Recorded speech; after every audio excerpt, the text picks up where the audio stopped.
আসসালামু আলাইকুম বন্ধুরা, আশা করি সবাই ভালো আছেন। আপনারা সবাই দেখতেছেন কৃষি টেক ইউটিউব চ্যানেল এবং MD Mehedi Hasan Miraj Facebook page.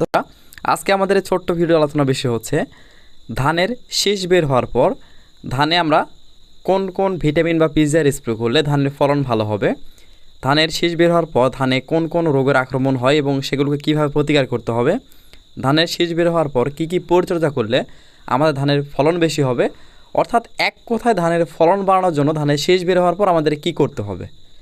এইরকম প্রশ্ন কিন্তু আমাকে অনেকে করেছেন। তো আপনাদের জন্য আজকে পুরোপুরি ভিডিওটি তো একটা একটা করে স্টেপ বাই স্টেপ আমি বুঝিয়ে দেবো। ধানের শীষ বের হওয়ার পর ধানে কোন কোন ভিটামিন স্প্রে করতে হবে, কোন কোন রোগ হতে পারে সেগুলো দমন করার পদ্ধতি কী, ফুল অবস্থায় ধানে কীটনাশক স্প্রে করা যাবে না কেন, এই বিষয়ে কিন্তু আজকে টুকিটাকি তথ্য দেওয়ার চেষ্টা করবো। তো দর্শক বন্ধুরা অবশ্যই ভিডিওটি না টেনে পুরোপুরি দেখবেন, আশা করি বুঝতে পারবেন যে ধানের শীষ বের হওয়ার পর আমাদের কী কী করতে হবে ভালো ফলন পাওয়ার জন্য। দর্শক বন্ধুরা, ভিডিওর শুরুতে আমরা জেনে নেব ধানের শীষ বের হওয়ার পর ধানে কোন কোন রোগের আক্রমণ হয়ে থাকে বা কোন কোন পোকার আক্রমণ হয়। মূল কথা হচ্ছে দর্শক বন্ধুরা, ধানের শীষ বের হওয়ার পর ধানে ব্লাস্ট রোগের আক্রমণ হয়ে থাকে। এটি একটি ছত্রাকজনিত সমস্যা। ধানের শীষ ব্লাস্ট রোগের আক্রমণ হয়ে থাকে ধানের শীষ বের হওয়ার পরে। 2 নম্বর স্টেপ হচ্ছে ধানের গান্ধী পোকার আক্রমণ হয়ে থাকে। 3 নম্বর স্টেপ হচ্ছে ধানের কারেন্ট পোকা আক্রমণ করে। 4 নম্বর স্টেপ হচ্ছে ধানের ফলস স্মার্ট বা লক্ষ্মীরুকু, অর্থাৎ এই 4টা রোগ কিন্তু ধানের শীষ বের হওয়ার পর ধানে হয়ে থাকে। তো এখন আমাদের কিন্তু এই 4টা রোগকে দমন করতে হবে। তো আমি একটা একটা করে বুঝিয়ে দিচ্ছি। যদি ধানে শীষ বের হওয়ার পর ধানে আমাদের হচ্ছে গান্ধী পোকার আক্রমণ হয়, তো সেক্ষেত্রে অবশ্যই কিন্তু একটি গান্ধী পোকা দমনের জন্য ভালো মানের কীটনাশক যেমন ক্লোরোপাইরিফস 48 ইসি, এই গ্রুপের কীটনাশক কিন্তু বাজারে প্রায় প্রতিটি কোম্পানি তৈরি করেছে। তো চাইলে আপনারা এই ক্লোরোপাইরিফস 48 ইসি এই গ্রুপের যে কোনো একটি কীটনাশক অনুমোদন মাত্রায় যদি স্প্রে করেন তাহলে কিন্তু গান্ধী পোকা দমন করা সম্ভব হবে। অবশ্যই বিকেলবেলা স্প্রে করার চেষ্টা করবেন। আচ্ছা, 2 নম্বর স্টেপ হচ্ছে ধানের কারেন্ট পোকা বা শোষক পোকা বা চুষি পোকা যেটাকে বলা হয়। তো এটা দমনের জন্য আপনাদের ভালো মানের কারেন্ট পোকা দমনের জন্য একটি কীটনাশক যেমন সিনজেন্টা কোম্পানির প্লেনাম আছে, সিনজেন্টা কোম্পানির একটি নতুন একটি প্রোডাক্ট আছে, সেটা হচ্ছে ভেস্টোরিয়া। আমাদের হচ্ছে এসিআই কোম্পানি পায়রাজিন, এই ইনতেপা কোম্পানির সাবা, এই ধরনের বিভিন্ন ধরনের কিন্তু কীটনাশক পাওয়া যায় আসলে কারেন্ট পোকা দমনের জন্য, যেমন পাইমেটোজিন প্লাস নিটেন পাইরাম। এই গ্রুপে যে কোনো কীটনাশক যদি স্প্রে করেন 80 WV তাহলে কিন্তু কারেন্ট পোকা দমন করা সম্ভব হবে। তো অবশ্যই এইগুলো স্প্রে করতে পারেন কারেন্ট পোকা দমনের জন্য। আচ্ছা, পরবর্তী স্টেপ হচ্ছে ধানের ব্লাস্ট রোগ, অর্থাৎ যেটাকে শীষ ব্লাস্ট বলা হয়, সঙ্গে হচ্ছে ধানের ফলস স্মার্ট বা লক্ষ্মীর গু, এই দুটি রোগকে আমরা একবারে দমন করব এই সময় এসে। তাহলে কি করতে হবে, আমাদের করতে হবে হচ্ছে ট্রাইসাইক্লাজল প্লাস প্রোপিকোনাজল গ্রুপের ফাঙ্গিসাইড, যেমন সিনজেন্টা কোম্পানির আপনার হচ্ছে ফিলিয়া পাওয়া যায়। এটা হচ্ছে দুটি গ্রুপের সক্রিয় উপাদানে তৈরি, ট্রাইসাইক্লাজল প্লাস হচ্ছে প্রোপিকোনাজল। তো এটা ব্লাস্ট রোগও দমন করবে এবং হচ্ছে আমাদের হচ্ছে ফলস স্মার্ট বা লক্ষ্মীর গু এটাকেও দমন করতে পারবে। সঙ্গে অবশ্যই কার্বেন্ডাজিম যুক্ত করে দিতে পারেন প্রতি লিটার পানি 2 গ্রাম করে, অর্থাৎ ফিলিয়া এবং হচ্ছে কার্বেন্ডাজিম গ্রুপের ছত্রাকনাশক, এই দুটো একসঙ্গে মিশিয়ে স্প্রে করলে ধানের ব্লাস্ট রোগ দমন হবে প্লাস হচ্ছে লক্ষ্মীর গু দমন হবে। আচ্ছা, আপনাদের যাদের লক্ষ্মীর গু আক্রমণ করেনি বা করে না সেক্ষেত্রে আপনারা কিন্তু টেবুকোনাজল প্লাস ট্রাইফ্লোকিস্টোবিন যেমন বায়ার কোম্পানি নাটিভো এই গ্রুপে যে কোনো একটি কীটনাশক স্প্রে করলে ছত্রাকনাশক স্প্রে করলে আপনাদের ব্লাস্ট রোগ দমন করা সম্ভব হবে।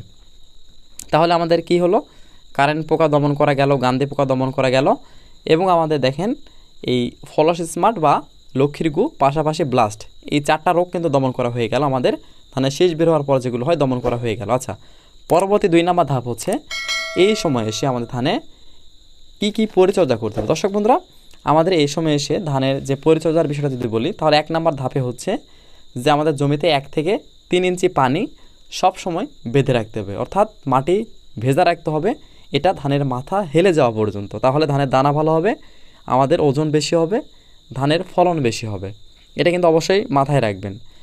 আর 2 নম্বর স্টেপ হচ্ছে জমিতে আমাদের ফুল থাকা অবস্থায় বেশি প্রবেশ করা যাবে না, অর্থাৎ ধানের শীষ বের হওয়ার পর কিন্তু আমাদের জমিতে ফুল ফোটে এবং এগুলো পরাগায়ন হয়ে থাকে।